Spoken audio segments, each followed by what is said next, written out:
Oh, hello. Welcome back to another Wildlife Wednesday. Today, I am out here on Twisted Birch Trail, just below Rock Ledge Cliff.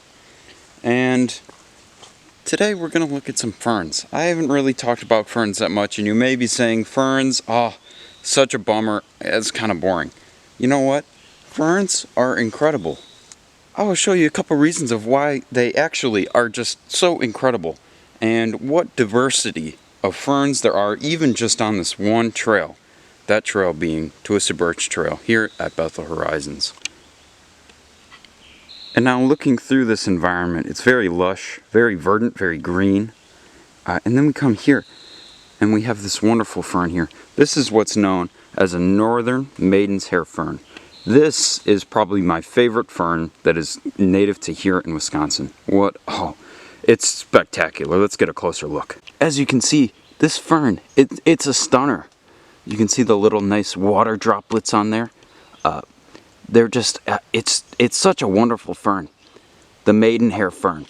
Well, now, what makes this one a little bit more distinct from others, clearly it's not the fronds on there, the leaves. They really aren't that frilly. They kind of just have these nice serrations on the side of the leaves there. And they come out in this almost semicircle shape, as you can see there. It goes like that, right? They're so nice. Look at that semicircle. Classic Maidenhair. Classic.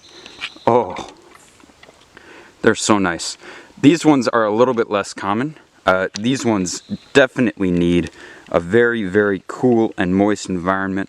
Now, as I walk farther down the trail here, we get to the lower elevations, and there is really a single species of fern that dominates the forest down here, and that being an interrupted fern.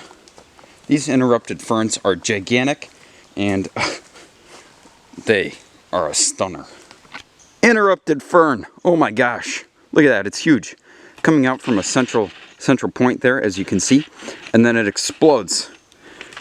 Just a huge fern. Look at that.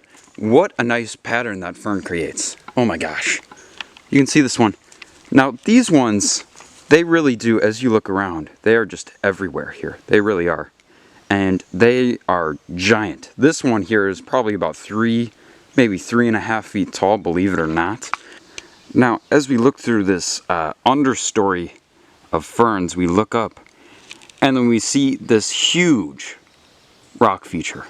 Now, it's hard to capture it all, but that's about a 40-foot cliff right there of very, very old sandstone.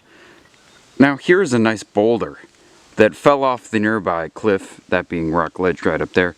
It fell down and came to rest right here. And then this birch tree grew in front of it. How nice is that? But this sandstone here is extremely old. In fact, it is roughly 450 million years old. That dates it back to the Ordovician period. It was a long time ago. Now, I hope you enjoyed all of that talk about the ferns and the sandstone as much as I did, because I really enjoyed it. And if you enjoy nature as much as I do, or even just a little bit, make sure you get outside in the next week, or the next month, or the next year. Make sure you get outside. Stay curious. Keep asking questions when you're outside, and maybe you'll learn a thing or two. Alright, and until next week, I hope you have a wonderful time, and I will see you on the next installment of Wildlife Wednesday.